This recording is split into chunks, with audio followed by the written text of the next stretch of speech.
Hello दोस्तों, इस video में हम बात करेंगे एटॉमिक स्कैटरिंग फैक्टर के बारे में, जिसको फॉर्म फैक्टर भी कहते हैं। क्लियर? सो इस वीडियो में सबसे पहले हम आपको बताएंगे उसकी डेफिनेशन, उसका कॉन्सेप्ट क्या है, और सेकंड हम बात करेंगे इसकी डेरिवेशन की। क्लियर? तो चलिए स्टार्ट करते हैं इस वीडियो को। सो एटॉमिक स्कैटरिंग फैक्टर के बारे में अगर आप ध्यान से देखें तो ध्यान से सुनिएगा इस बात को। ये है क्या, ये बताता क्या है। देखो, कोई भी एटम है, कोई भी क्या है, एटम है। अब तक हमने सॉलिड स्टेट में क्या पढ़ा है कि यार कोई भी अगर एटम है तो जब उसके ऊपर एक्सरे डाली जाती है, जब उसके ऊपर क्या डाली जाती है, एक्सरे डाली जाती है, तो एक्सरे क्या हो जाती है, स्कैटर्ड हो जाती है इन ऑल डायरेक्शन। ठीक है, मतलब कि जो एटम है वो क्या काम करता है, जब भी उस पर एक्सरे गिरती है तो वो एक्सरे को स्कैटर्ड कर देता है। ठीक, अच्छा, यहां तक समझ में आता है। अब मुझे सोच के बताओ, एक एटम की क्या कोई स्कैटरिंग पावर होगी? भाई ऑब्वियसली बात है, अलग अलग एटम, अलग अलग एलिमेंट के अलग अलग एटम होंगे और हर एक एटम की एक अलग स्कैटरिंग पावर होगी। कोई ज़्यादा स्कैटर्ड करेगा तो कोई कम स्कैटर्ड करेगा, तो कोई मीडियम स्कैटर्ड करेगा, कोई कुछ स्कैटर्ड करेगा तो कोई कुछ स्कैटर्ड करेगा। यहाँ तक समझ में आता है? मतलब ये कि हमारे पास कितने सारे एटम्स हैं, बहुत तरीके के एटम्स हैं, और हर एक तरीके के एटम की जो स्कैटरिंग पावर होगी वो अलग अलग होगी। ठीक, अब सवाल ये आता है कि यार हमें कैसे पता चलेगा कि सबसे ज़्यादा स्कैटर्ड कौन कर सकता है, कौन सा एटम मतलब किस एटम की सबसे ज़्यादा स्कैटरिंग पावर किसकी है, किस एटम की स्कैटरिंग पावर लो है। मतलब कि हम किससे कंपेयर करें एटम की स्कैटरिंग पावर को, जिससे हम ये कह सकें कि यार ये वाला एटम ज़्यादा स्कैटरिंग पावर का है और ये एटम, इस एटम की स्कैटरिंग पावर कम है। हमें कोई कंपैरिजन तो करना पड़ेगा ना। भाई आप भी जानते हो कि दो बंदे हैं, ठीक है, दो बंदे हैं, आपने कहा कि यार ये इससे शक्तिशाली है, ये वाला बंदा जो है ये इससे शक्तिशाली है। अगर सिर्फ एक बंदा हो तो क्या आप कह सकते हो कि ये शक्तिशाली है? किसी ना किसी से तो कंपेयर करके कहोगे। जो पावर मीन्स होता है ना, पावर मीन्स स्ट्रेंथ, तो स्ट्रेंथ शब्द क्या आता है, कंपैरिजन से आता है। या तो आप अपने आप से कंपेयर कर लोगे या किसी और से कंपेयर कर लोगे, कंपैरिजन तो चलता रहता है भाई। ठीक, तो यहाँ पर हमारा सवाल ये है कि भाई हमारे पास बहुत तरीके के क्या है, एटम्स हैं, और हर एक एटम की एक अलग स्कैटरिंग पावर होगी। तो कोई एक स्टैंडर्ड जिससे हम कंपेयर करके एटम की क्या निकाल सके, स्कैटरिंग पावर बता सके कि यार ये जो एटम है ये उस स्टैंडर्ड के जो भी होगा, अभी हमें नहीं पता, उसके कंपैरिजन से इतना स्कैटर्ड करता है, उसकी पावर इतनी ज़्यादा हाई है। ठीक है, मतलब कि हमें क्या काम करना है, एक स्टैंडर्ड ढूंढना है जिसको हम जिससे हम कंपेयर कर सकें हर एक एटम की स्कैटरिंग पावर। ठीक है, तो यहाँ पर हमने क्या लिया, यहाँ पर हमने लिया इलेक्ट्रॉन को। ठीक है, कि अगर मान लीजिए एक इलेक्ट्रॉन है और जब उसके ऊपर एक्सरे डालते हैं, जब उसके ऊपर क्या डालते हैं, इंसिडेंट एक्सरे डालते हैं, तो अगेन भाई साहब जो इलेक्ट्रॉन है वो भी क्या करता है, एक्सरे को स्कैटर करता है। ठीक है, मतलब सुने ध्यान से, डेफिनेशन आ रही है एटॉमिक स्कैटरिंग फैक्टर की। एटॉमिक स्कैटरिंग फैक्टर क्या बताता है? Atomic scattering factor of an atom describe या फिर बताता है scattering power of an atom, उस एटम की scattering power with respect to scattering power of an electron. समझ में आया कि नहीं आया? समझ में आया कि नहीं आया? देखो यहाँ लिख भी रखा है मैंने कि atomic scattering factor measure, atomic scattering factor क्या करता है, मेजर करता है the scattering power of an atom, the scattering power of an atom with respect to scattering power of an electron. एक एटम है, उस पे जब उससे एक स्कैटर्ड एक्सरे है, एक इलेक्ट्रॉन से स्कैटर्ड एक्सरे है, दोनों की पावर को, मतलब दोनों को कंपैरिजन कर लो, उस कंपैरिजन से हम क्या कर सकते हैं, ये फाइंड आउट कर सकते हैं कि एक एटम की स्कैटरिंग पावर कम है या ज़्यादा है। यहाँ तक क्लियर है? यहाँ तक क्लियर है? अब सवाल ये आता है कि यार हम पावर को कैसे मतलब करेंगे, तो हम करेंगे एम्पलीट्यूड से। तो देखो एटॉमिक फॉर्म फैक्टर की डेफिनेशन बता रहा हूँ क्या है, नाम से समझ में आ रहा है यार, atomic form scattering factor, atom की स्कैटरिंग फैक्टर ताकत कितनी है। तो एटॉमिक स्कैटरिंग फैक्टर की देखो डेफिनेशन क्या है कि it is the ratio of amplitude of radiation scattered from an atom, एक एटम से जो रेडिएशन मतलब कि एक्सरे स्कैटर्ड हो रही है उसका एम्पलीट्यूड, डिवाइड में amplitude of radiation scattered from an electron, एक इलेक्ट्रॉन से जो रेडिएशन स्कैटर्ड हो रही है उसका एम्पलीट्यूड, दोनों के एम्पलीट्यूड का जो रेशियो होगा उसको हम कहते हैं एटॉमिक स्कैटरिंग फैक्टर या सिंपली फॉर्म फैक्टर। ये हमें क्या बताता है, ये हमें बताता है scattering power of an atom with respect two electron. Clear है? समझ में आया? इसको हम छोटे वाले एफ से डिनोट करते हैं। मान लो हमारे पास कोई एटम है ये एक्स, जिसका एटॉमिक नंबर Z है और एटॉमिक मास A है। ठीक है, तो भाई मेरे स्कैटरिंग फैक्टर जो होगा वो लेस देन होगा Z जनरल। ये मैं कह रहा हूँ जनरली, ज़्यादातर ही देखा गया है कि जो एटॉमिक फैक्टर होगा वो Z से छोटू होगा, छोटा होगा। क्लियर है? अच्छा, अब सवाल ये आता है कि जो F है वो किन चीज़ों पे डिपेंड करता है। सो F depends upon number and distribution of electrons in atom, in an atom. एक एटम के अंदर कितने नंबर ऑफ इलेक्ट्रॉन्स हैं और किस तरीके से वो डिस्ट्रीब्यूट है, उस पर डिपेंड करता है आपकी F की वैल्यू। मतलब कि अगर हम ध्यान दें, F की वैल्यू हमको और क्या क्या चीज़ें बता सकती है। F की वैल्यू हमें बता सकती है इलेक्ट्रॉनिक डिस्ट्रीब्यूशन इन एटम, मतलब कि इलेक्ट्रॉन का किस तरीके से डिस्ट्रीब्यूशन है एक एटम के अंदर, F की वैल्यू वो भी हमें बताती है। ठीक है, अभी हम एक एक करके आगे पढ़ेंगे, अभी नहीं। ठीक है, अभी थोड़ा थोड़ा समझ रहे हैं। तो थोड़ा थोड़ा में क्या समझा, थोड़े थोड़े में हमने ये समझा कि F जो है वो नंबर और distribution of electrons in an atom पे डिपेंड करता है। ठीक है, और किस पे डिपेंड करता है, एक्सरे की वेवलेंथ पर। भाई जो हम एक्सरे डाल रहे हैं उसकी वेवलेंथ पर भी डिपेंड करेगा। यहाँ तक क्लियर है? यहाँ तक क्लियर है? तो फॉर्म फैक्टर हमको समझ में आ गया। फॉर्म फैक्टर को निकालते कैसे हैं, ये रहा इसका formula, amplitude of radiation scattered from an atom divide में amplitude of radiation scattered from an electron. बताता क्या है, ये बताता है scattering power of an atom with respect to an electron, scattering power of an atom with respect to an electron. बहुत बढ़िया, समझ में आता है जी, बहुत बढ़िया। इसकी कोई यूनिट होगी, अरे यार ये भी एम्पलीट्यूड, ये भी एम्पलीट्यूड, यूनिटलेस है।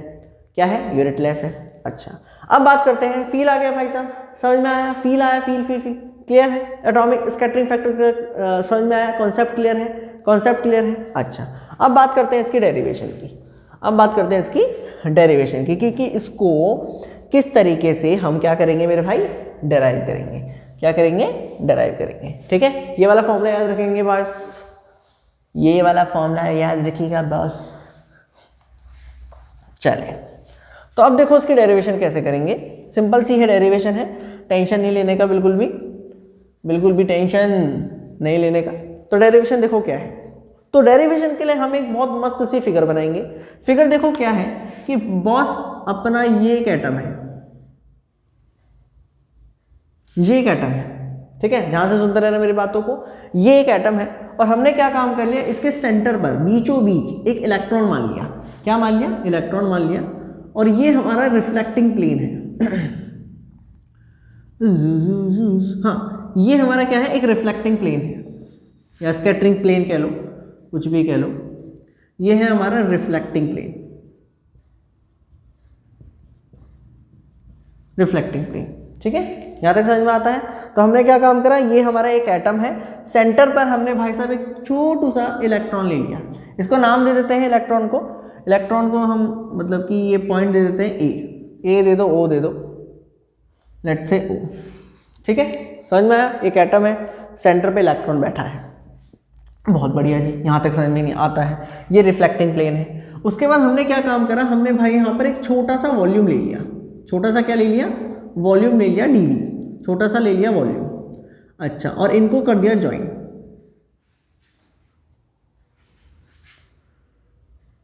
ये हमने r डिस्टेंस पर, मतलब कि r वेक्टर पर, सेंटर से r वेक्टर पर, पोजीशन वेक्टर पर हमने एक छोटा सा वॉल्यूम ले लिया। ये छोटा सा वॉल्यूम क्या है मेरे भाई? dv। ठीक है, हमने क्या काम करा, इसको ऐसे करके ज्वाइन कर दिया, ऐसे करके हमने ज्वाइन कर दिया।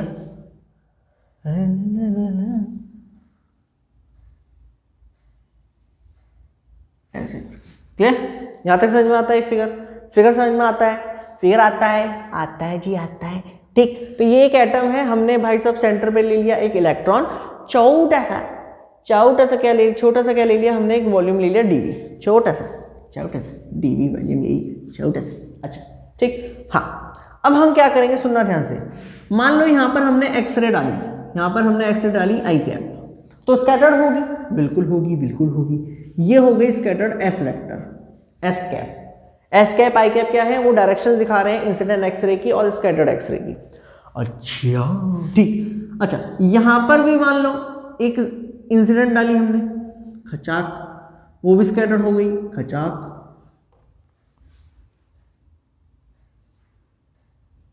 S cap, clear? यहां तक समझ में आता है? हाँ, बहुत बढ़िया, क्लियर? तो ये डीवी वॉल्यूम था। इस छोटे से वॉल्यूम में जब एक्सरे गिरी तो वो स्कैटर्ड हुई। इस इलेक्ट्रॉन पे हमने इंसिडेंट डाली, वो भी स्कैटर्ड हुई।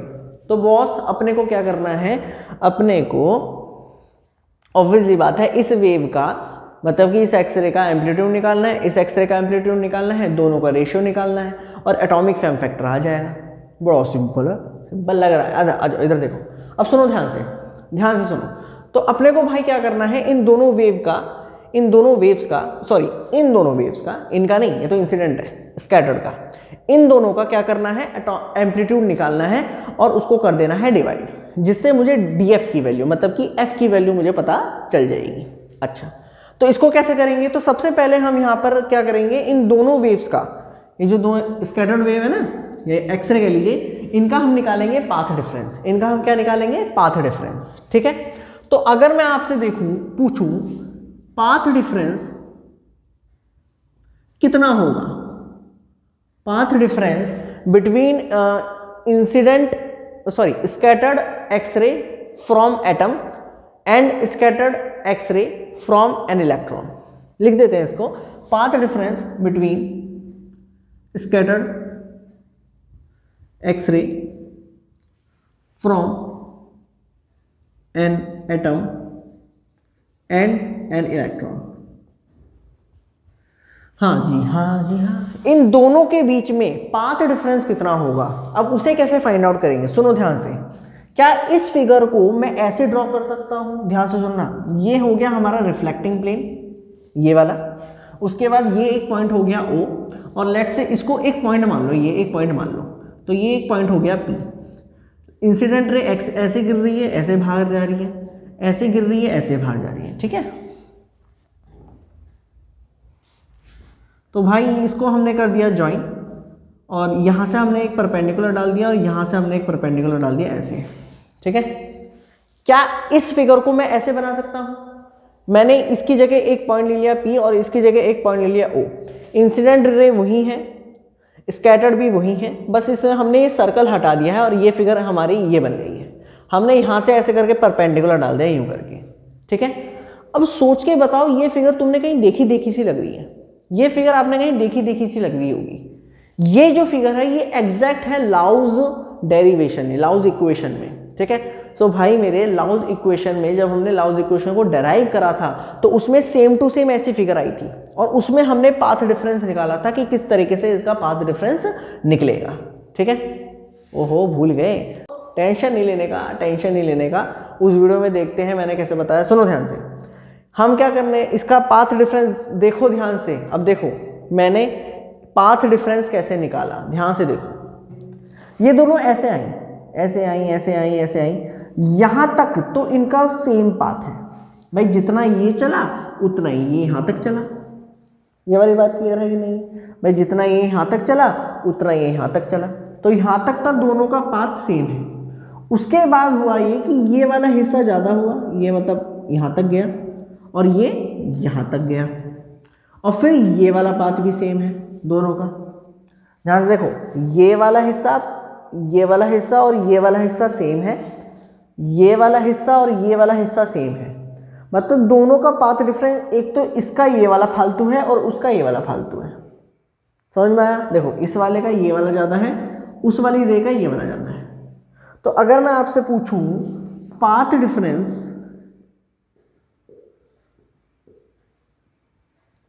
किसके इक्वल होगा भाई, पाथ डिफरेंस इक्वल होगा हमारा P2m माइनस P1n के।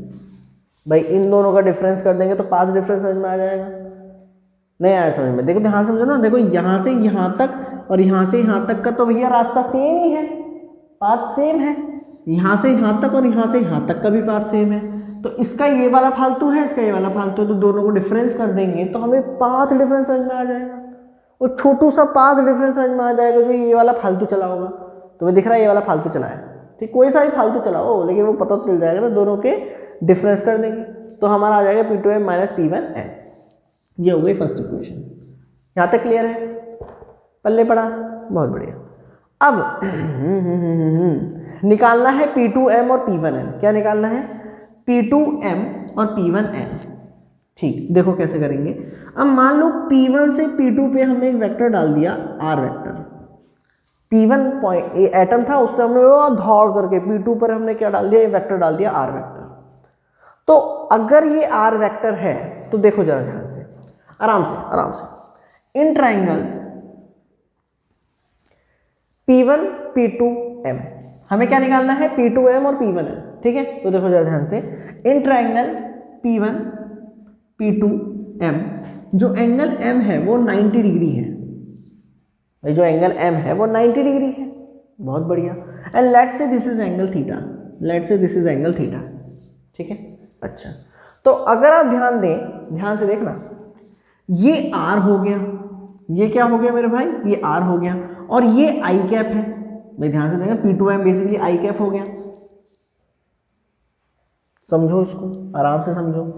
तो अगर मैं ध्यान से देखूं, ध्यान से देखना कतई बिल्कुल, तो भाई मेरे मैं इसको ऐसे लिख सकता हूं, देखो परपेंडिकुलर ये हो गया, सॉरी हाइपोटेनियस ये हो गया, बेस ये हो गया, तो कॉस थीटा किसके इक्वल आएगा, बेस अपॉन में हाइपोटेनियस P1 P2, भाई थीटा ये है ना, ठीक है, थीटा नहीं कुछ और ले लो, इसको फाई ले लो, फाई क्या ले लो, फाई, थीटा नहीं फाई ले लो। तो cos फाई की वैल्यू कितनी, ये हट जाएगा, टेंशन मत लेना, ये हट जाएगा, एंगल की कोई जरूरत नहीं है। देखो cos फाई की वैल्यू कितनी हुई, बेस अपॉन में हाइपोटेनियस, बेस अपॉन में हाइपोटेनियस, हम तो निकालना है, तो इसको लिखो ऐसे, P2M equal to R cos phi, P2M कितना आया, R cos फाई, तो इसको ऐसे लिख सकता हूं क्या मैं, देखना जरा भाई, R vector into I vector, या फिर R into 1 cos phi, sorry ध्यान रखना इसको, P2M तो निकालना था, वो I कैप के इक्वल नहीं है, ठीक है, गलती से बोल दिया मैंने, गलती, हाँ P2M तो भाई निकालना है ना, यहाँ पर वैल्यू डालनी है, तो I कैप के इक्वल नहीं है, देखो ध्यान से। तो मैंने क्या काम करा, cos phi equal to P2M divide में P1 P2, P1 P2 के प्लेस में मैंने R लिख दिया और इसको इधर फेंक दिया। तो अब इसको क्या मैं ऐसे लिख सकता हूँ, R into 1 into cos phi, R into 1 into cos phi, और 1 बेसिकली आई कैप का मैग्नीट्यूड है भाई, 1 को प्लेस में मैं ये भी तो लिख सकता हूँ, ये R वेक्टर का मैग्नीट्यूड, ये आई कैप का मैग्नीट्यूड, और ये कॉस फाई, तो A B cos theta, A B cos theta A dot B, तो ये बन गया मेरा P2M equal to R vector dot I vector. बोले ये वाली बात क्लियर है, ये वाली बात क्लियर है, ये मैथमेटिक्स समझ में आया, कुछ नहीं करा भाई, ये वाला ट्राइंगल लिया, ये बेस अपॉन में हाइपोटेनियस, P2M की वैल्यू निकाल दी, ठीक है। उसी तरीके से सिमिलरली हम यहाँ पर P1N की वैल्यू भी निकालेंगे। देखो similarly in triangle P2 P1N, तो अगर मान लो ये अगेन अल्फा है, ऐसे ही कुछ समथिंग ले रहा हूँ मैं, कुछ भी अल्फा ले लो या फिर फाई ले लो, ये हट जाएगा, टेंशन मत लेना, ये कम, ये मत सोचना कि ये इक्वल है, टेंशन मत लेना। देखो cos फाई की वैल्यू निकालो, कितनी आएगी, बेस अपॉन में हाइपोटेनियस P1 P2, तो भाई मेरे P1N को मैं लिख सकता हूँ P1 P2 cos फाई, और P1 P2 के प्लेस में मैं क्या लिख सकता हूँ, R वेक्टर, तो ये हो जाएगा R वेक्टर का मैग्नीट्यूड इंटू 1, अब 1 किसका है, S वेक्टर का, S वेक्टर का मैग्नीट्यूड cos फाई, सिंपल है। अरे भैया P1 P2 के प्लेस में R लिख दिया, R वेक्टर का मैग्नीट्यूड इंटू 1, तो 1 को मैं लिख सकता हूँ S कैप का मैग्नीट्यूड cos फाई, इन दोनों के बीच में एंगल है, दैट इज अगेन, तो मैं P1N को क्या लिख सकता हूँ, P1N को लिख सकता हूँ R vector dot S cap. समझ में आया, क्लियर हुआ, ये वाला फंडा समझ में आया, दो चीज़ें क्लियर हुई, तो P2M निकल गया, P1N निकल गया, ठीक है। इसको लिखना चाहो तो लिख सकते हो, इन एंगल्स को दिखाने की कोई ज़रूरत नहीं है, ये सिर्फ आपको इन वैल्यूज़ को निकालने के लिए था, क्योंकि होता क्या है, ये बुक्स में डायरेक्ट लिख देते हैं, तो इस वजह से मैंने आपको समझाया, ठीक है। तो इसको लिखने की कोई ज़रूरत ना है भैया मेरे, तो इनको हटा दिया मैंने, सिंपल सा क्या निकला, P2M निकल गया, P1N निकल गया। जल्दी से नोट करना चाहे तो नोट कर लो, वीडियो को पॉज करके नोट करो, जल्दी से हटा दें। चलो, तो पाथ डिफरेंस आया आपका, पाथ डिफरेंस मैं सिंपली इसको लिख रहा हूँ PD, ठीक है। तो ये आया आपका R वेक्टर डॉट आई cap minus R vector dot S cap, ठीक है। देखिए जरा, तो पोटेंशियल नहीं है ये, पाथ डिफरेंस आया हमारा R वेक्टर डॉट में I माइनस का S कैप, ठीक है। तो अगर आप ध्यान से देखें तो भाई पार्ट डिफरेंस आया हमारा R vector dot N vector, ठीक है, ये आपकी दूसरी इक्वेशन। अब एन वेक्टर क्या है, एन वेक्टर है आपका ये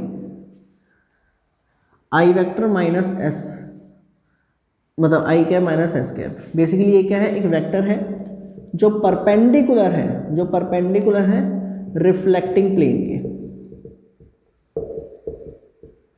रिफ्लेक्टिंग प्लेन के। अभी देखो ये कैसे दिख रहा है, देखो अगर मैं ये आई कैप है तो इसको मैं आगे भी एक्सटेंड कर सकता हूँ ऐसे करके, मैं एक वेक्टर ही तो आगे भी एक्सटेंड कर दूँ, तो ये आई कैप हो गया। और मान लो ये आपका हो गया, ये क्या बनाया मैंने, ये बनाया रिफ्लेक्टिंग प्लेन, ये क्या बनाया रिफ्लेक्टिंग प्लेन। रिफ्लेक्टिंग प्लेन बनाना कोई बड़ी बात नहीं, एक एटम है उसको बीचों बीच उसके डायमीटर के ऐसे अलोंग एक प्लेन डाल दो, तो ये एटम था, मैंने ऐसे करके एक प्लेन डाल दिया यूं करके, क्योंकि प्लेन के ऊपर ही तो एटम होगा मेरे भाई, तो ये ऐसे करके मैंने प्लेन डाल दिया, ठीक है। तो ये हो गया आई कैप, ये हो गया एस कैप। अगर मान लो ये एंगल थीटा है, थीटा एंगल क्या है, थीटा एंगल है एंगल बिटवीन इंसिडेंट एक्सरे और रिफ्लेक्टिंग प्लेन। थीटा क्या है, थीटा है angle between incident X-ray and reflecting plane, reflecting plane. Theta क्या है, एंगल बिटवीन इंसिडेंट रे और रिफ्लेक्टिंग प्लेन। तो अगर इन दोनों के बीच में एंगल थीटा है तो ये एंगल भी थीटा होगा और ये वाला एंगल भी थीटा होगा। यहां तक समझ में आता है भाई, ये वाला एंगल भी थीटा होगा और ये वाला एंगल भी थीटा होगा। तो अगर आप ध्यान से देखें, ध्यान से कतई, तो ये एस कैप, ये आई कैप, तो अब इनका अगर आपको रिजल्टेंट निकालना है तो भाई मेरे रिजल्टेंट यही तो होगा ऐसे करके, एन वेक्टर। भाई एन वेक्टर क्या है, आई कैप माइनस एस कैप। तो आई कैप और एस कैप का ट्रायंगुलर लॉस है, जब आप सब्ट्रैक्शन करोगे तो नीचे की तरफ आएगा एन वेक्टर। और अगर आप ध्यान से देखें ये एन वेक्टर इस प्लेन के परपेंडिकुलर है, इस प्लेन के क्या है, परपेंडिकुलर है। अच्छा ये वाली बात समझ में आई तो नहीं, क्लियर है तो समझो, इसको साइड में भी देख लो ना यार। देखो आई कैप है तो आई कैप कैसे लिखेंगे, ऐसे करके, उसी डायरेक्शन में, तो उसी डायरेक्शन में लिख लो आई कैप।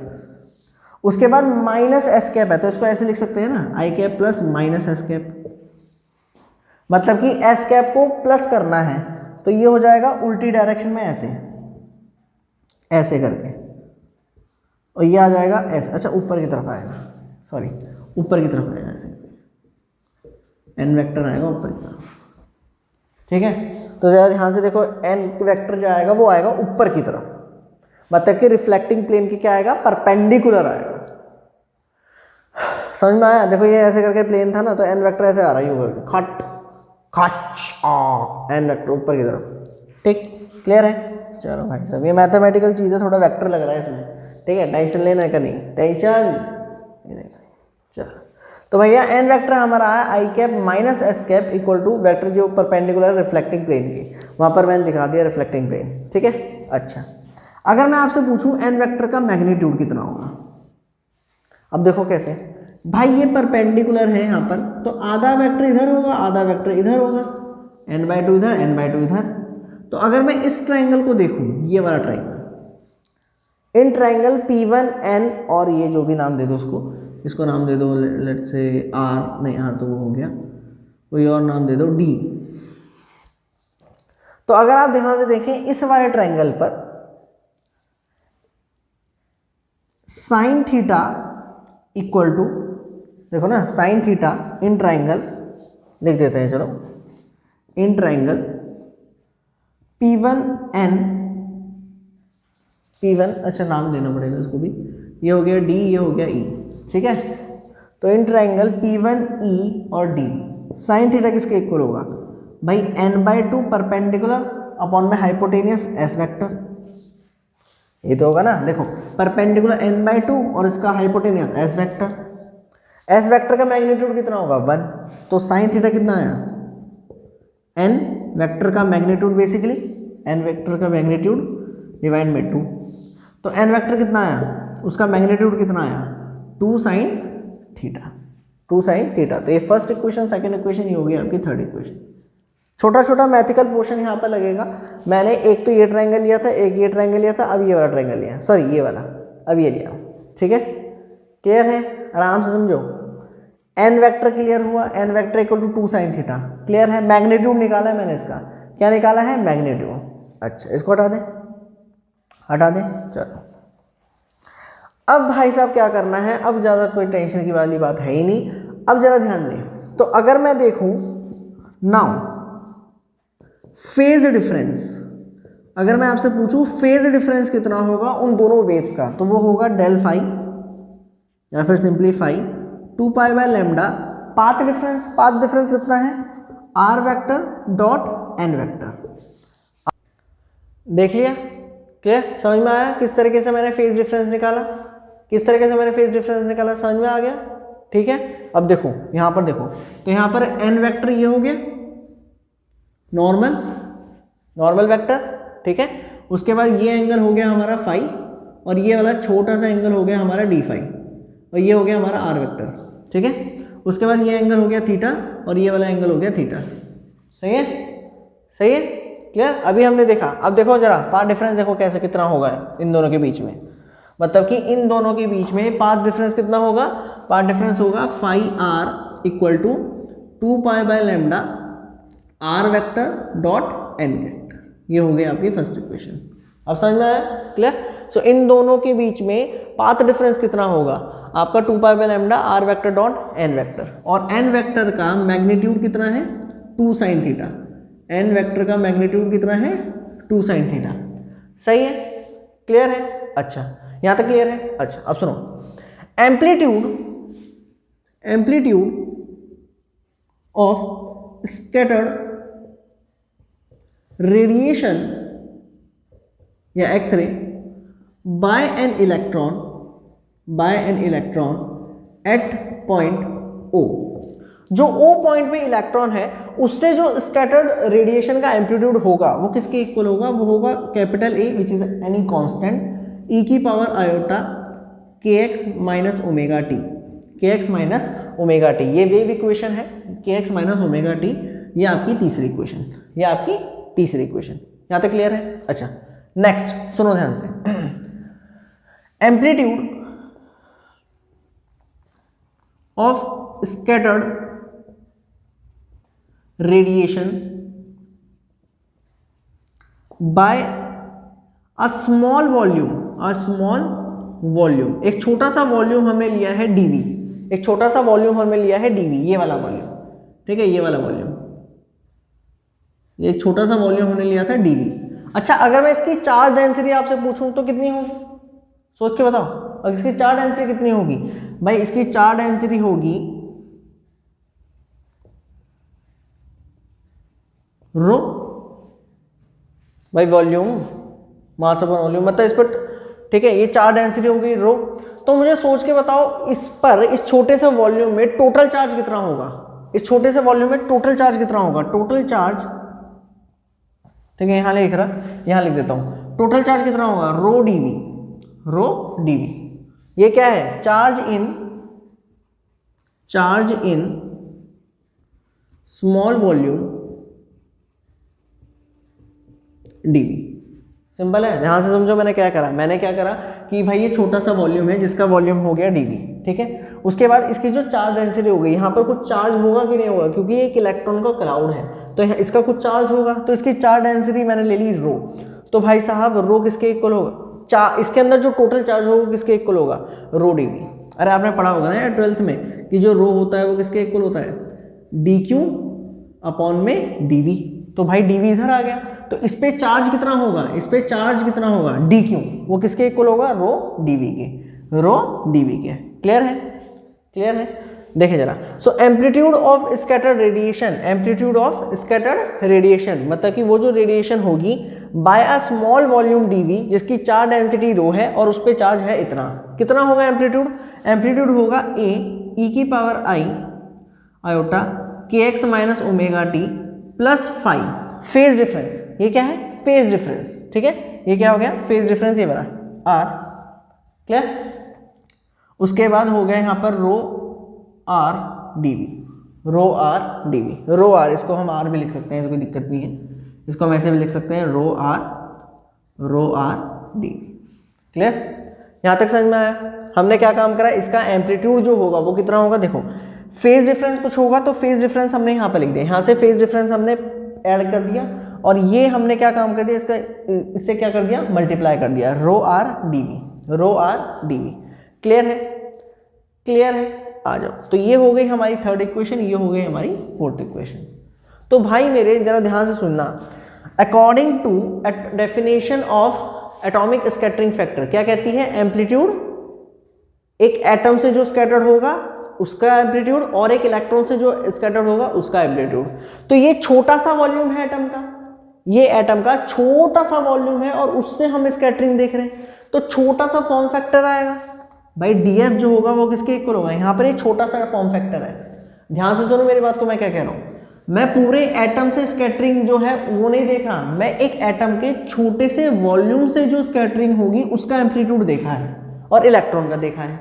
तो जो फॉर्म फैक्टर होगा वो पूरे एटम का नहीं आएगा, उस एटम के छोटे से हिस्से का आएगा, मतलब कि डीएफ किसके इक्वल होगा, ये डिवाइड में ये, मतलब कि ए ई की पावर आई के x minus omega T plus phi R rho R D V divide में ए ई की पावर आई के एक्स माइनस ओमेगा टी, इसको और सिंप्लीफाई कर लेते हैं तो ये मुझे मिलेगा ए ई की पावर आई के एक्स माइनस ओमेगा टी, उसके बाद ई की power phi R I phi R, ठीक है, आई फाई आर, ये आई इसमें है ब्रैकेट में, सॉरी ये आई इसमें है ब्रैकेट में, ठीक है, तो आई एक बार इसमें गया और आई एक बार इसमें गया। उसके बाद ये हो जाएगा हमारा रो आर डी वी डिवाइड में ए ई की पावर आई के एक्स माइनस ओमेगा टी, सो ये कैंसिल, तो डीएफ की वैल्यू कितनी है, डीएफ की वैल्यू आई हमारी ई की power I phi R rho R D V, ये हो गई हमारी फिफ्थ इक्वेशन। यहाँ तक समझ में आया? डेरिवेशन में कोई डाउट हो तो बताएं। क्लियर, डेरिवेशन में कोई डाउट हो तो बताएं। तो पहले हमने पार्ट डिफरेंस देखा, पार्ट डिफरेंस के बाद हमने इलेक्ट्रॉन से जो वेव स्कैटर्ड हुई है, मतलब कि एक्स-रे स्कैटर्ड हुई है, उसका एम्पलीट्यूड हमने देखा।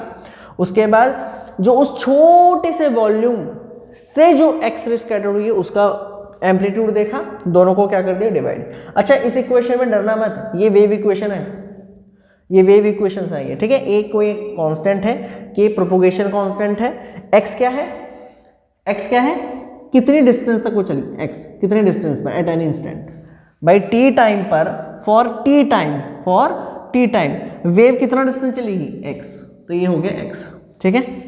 और ये हो गया फेज डिफरेंस इसलिए निकाला था क्योंकि हम एम्पलीट्यूड देख सकें। तो ये वेव इक्वेशन है, उसकी टेंशन नहीं लेने का, ठीक है। दोनों को हमने क्या कर दिया, डिवाइड। डीएफ समझ में आ रहा है, बहुत बढ़िया, इसको हमने कर दिया डिवाइड। अब आगे देखो कैसे करेंगे, इसको हटा दें, नोट करें, वीडियो पॉज कर जल्दी से नोट करें फुर्ती से, 1 2 3 चलो।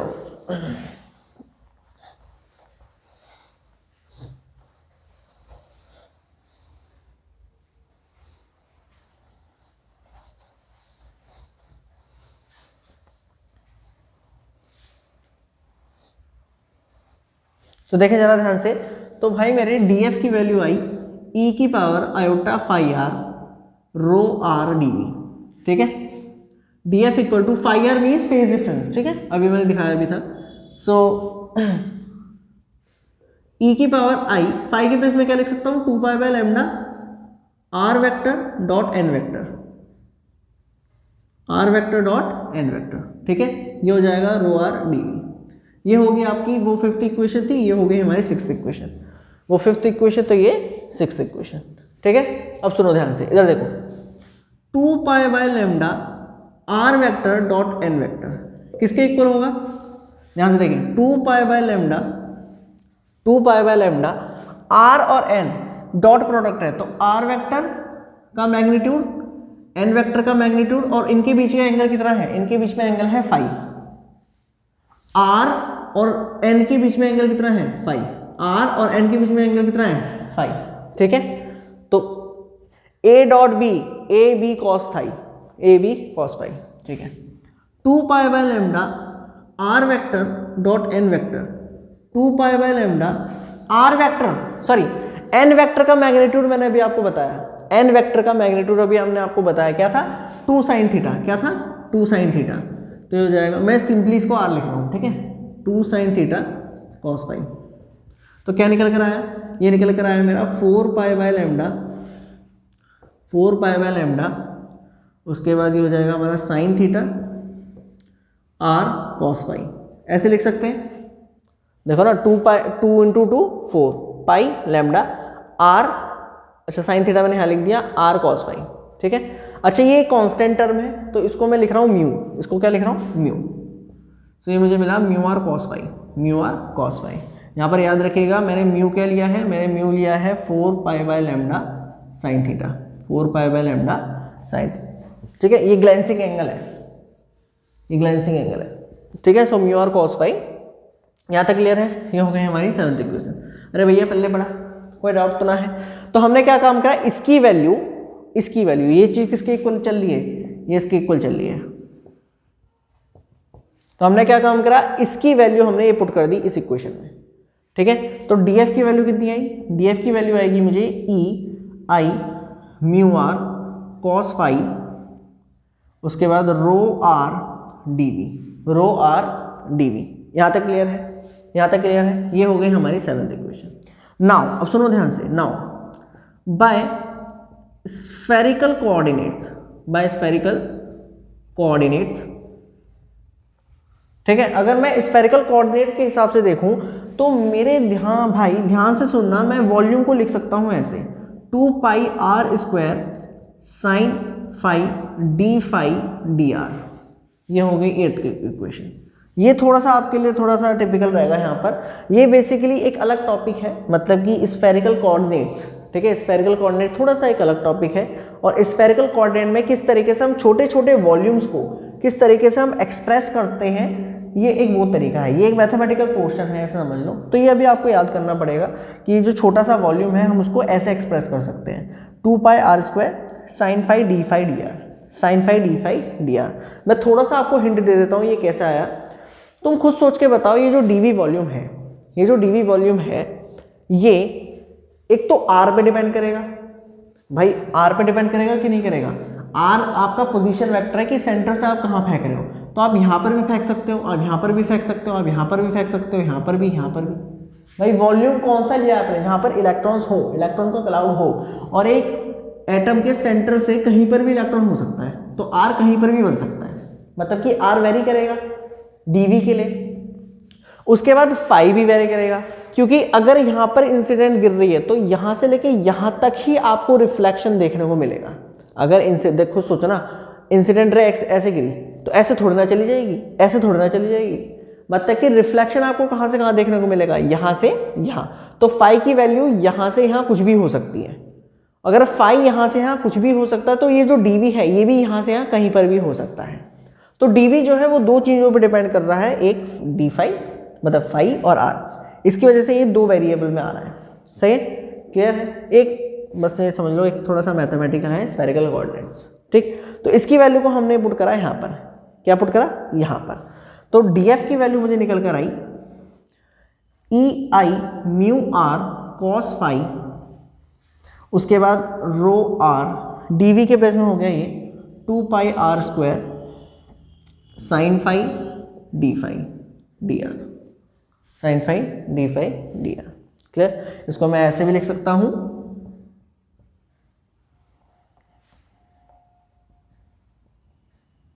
अच्छा रहने दो, ये हमारी कौन सी 8th, ये हो गई 9th इक्वेशन, ये हो गई हमारी 9th इक्वेशन। क्लियर।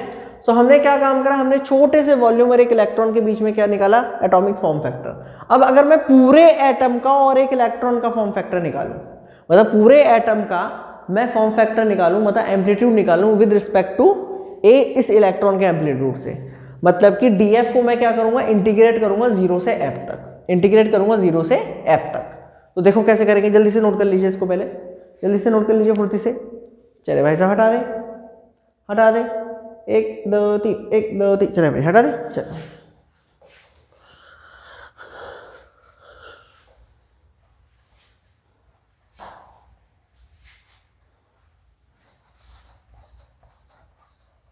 तो देखें जरा वो फॉर्मूला, तो अब हम क्या करने जा रहे हैं, इंटीग्रेट, मतलब कि f की वैल्यू फाइनली हमें मिलेगी जो होगी 0 से f df, और इसको इंटीग्रेट कहाँ से करेंगे, यहाँ पर दो वेरिएबल है, एक है फाई एक है r, तो मतलब कि दो लिमिट्स लगेंगी, दो बार इंटीग्रेट होगा, एक होगा ये 0 से इन्फिनिटी और एक होगा ये 0 से पाई। बताता हूँ कैसे है, टेंशन है, e की power i mu r cos phi r 2 pi r square sine phi d phi dr, ठीक है, 2 पाई r स्क्वायर dr। यहाँ तक क्लियर है, यहाँ तक क्लियर है। अच्छा अब सुनो ध्यान से, 0 से इन्फिनिटी किसके लिए लिखी गई है, 0 से इन्फिनिटी लिखी गई है r वेक्टर के लिए, किसके लिए, r वेक्टर के लिए। देखो r वेक्टर तो आप एटम है, एटम के सेंटर पर आप बैठे हो, तो r वेक्टर तो आप कहीं पर भी डाल सकते हो, क्योंकि इलेक्ट्रॉन तो कहीं पर भी है, चारों तरफ होंगे, तो r वेक्टर आप यहाँ डाल सकते हो, यहाँ डाल सकते हो, यहाँ, मतलब 360 डिग्री पूरा डाल सकते हो और कितना भी दूर जा सकते हो। सुनो ध्यान से, r vector basically position vector है, तो आप कितना भी दूर डाल सकते हो, कितनी भी लेंथ हो सकती है इसकी, r वेक्टर की कितनी भी लेंथ हो सकती है, ऐसे हो सकती है, इतनी हो सकती है, इतनी हो सकती है, क्योंकि एक एटम के सेंटर के अराउंड इलेक्ट्रॉन क्लाउड बहुत होता है, तो r वेक्टर आप कितना भी दूर डाल सकते हो, ऐसे ऐसे ऐसे ऐसे ऐसे ऐसे कितना भी दूर डाल सकते हो और कहीं से भी डाल सकते हो। मतलब r की वैल्यूज क्या होंगी, 0 से इन्फिनिटी होंगी, इसलिए हमने r की ये लिमिट डाली, ठीक है। 0 से पाई किसके लिए डाला, फाई के लिए। देखो अगर इंसिडेंट ऐसे आ रही है तो रिफ्लेक्शन यहाँ होगा, मतलब कि स्कैटरिंग ऐसे आ रही है तो मतलब कि यहाँ आई तो यहाँ पर कई केस बनेंगे। अगर ये रिफ्लेक्टिंग प्लेन है तो लाइट ऐसे आई ऐसे जाएगी, ऐसे जाई ऐसे जाएगी, ऐसे जाई ऐसे जाएगी, ऐसे जाई ऐसे जाएगी, मतलब कि ये जो फाई है ये 0 से लेके 80 तक क्या कर सकता है, वेरी कर सकता है, 0 से 80 तक क्या कर सकता है, वेरी कर सकता है, इसीलिए फाई का हमने लिमिट डाला ये। सही है, क्लियर है, क्लियर है, क्लियर है, क्लियर है। अच्छा बहुत बढ़िया। अच्छा अब हम इंटीग्रेट देखें ध्यान से, 0 से पाई e की power i mu r cos phi, e की power i mu r cos phi sine phi d phi. तो इसका इंटीग्रेशन मैं आपको बताता हूँ, इसका इंटीग्रेशन क्या आएगा, इसका इंटीग्रेशन आएगा ये 2 साइन म्यू r अपॉन में mu r, 2 sine mu r upon में म्यू r। क्लियर। तो इसकी वैल्यू को भाई यहाँ डालें तो क्या आएगा, देखें ध्यान से, f इक्वल टू 0 से इन्फिनिटी, इसकी और इसकी वैल्यू निकल कर आई ये, तो ये मुझे मिलेगा 2 pi r square into 2 sine mu r upon में म्यू r dr।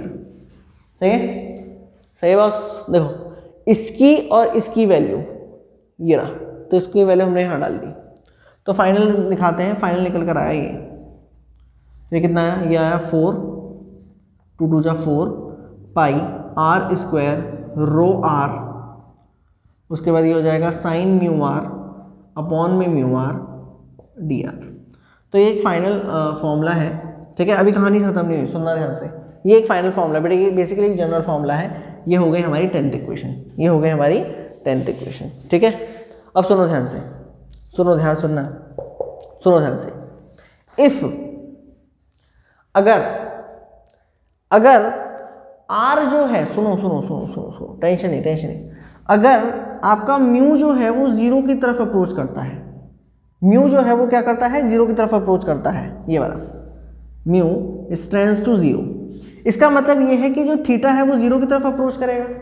भाई म्यू की वैल्यू अगर आपको याद हो तो मैंने ये लिखवाई थी अभी, 4 pi by lambda sine theta, मतलब कि अगर म्यू 0 की तरफ अप्रोच कर रहा है तो थीटा भी 0 की तरफ अप्रोच करेगा, ठीक है। तो mu tends to 0, theta tends to 0। तो अगर ये कंडीशन है तो मेरे को GM मिलेगा, इस टेंड्स टू 1। भाई जो ये वैल्यू है ये 1 को अप्रोच करेगी। अच्छा, तो अगर इस कंडीशन को मैं इस पे पे लूँ, मतलब कि लगाऊं, तो फॉर्म फैक्टर किसके इक्वल आएगा, फॉर्म फैक्टर आएगा 0 से इन्फिनिटी 4 पाई r square rho r dv, sorry dr। ओहो, ये है फॉर्मूला, ठीक है। मतलब मेरे भाई जो आपका एटॉमिक फॉर्म फैक्टर है वो किसके इक्वल होगा, ये इसका एक जनरल फॉर्मूला है, जनरल नहीं, एक कंडीशन वाला, ये वाला, इफ थीटा टेंड्स टू 0 तो 4 पाई r square rho r dv, basically dr, sorry basically जो फॉर्म फैक्टर है वो किस पे डिपेंड करेगा? फॉर्म फैक्टर आपका डिपेंड करेगा कि अंदर इलेक्ट्रॉन्स का अरेंजमेंट कैसा है, और आर वेक्टर पे डिपेंड करेगा, ठीक है। और एक चीज और ध्यान सुनना, बेसिकली फॉर्म फैक्टर जो है वो आपको क्या बताता है, इसकी वैल्यू आपको क्या बताएगी? इसकी वैल्यू आपको बताएगी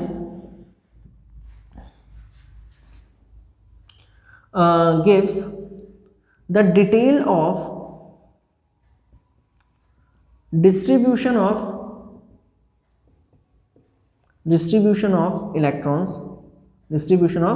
electrons in an atom, distribution of electron in an atom।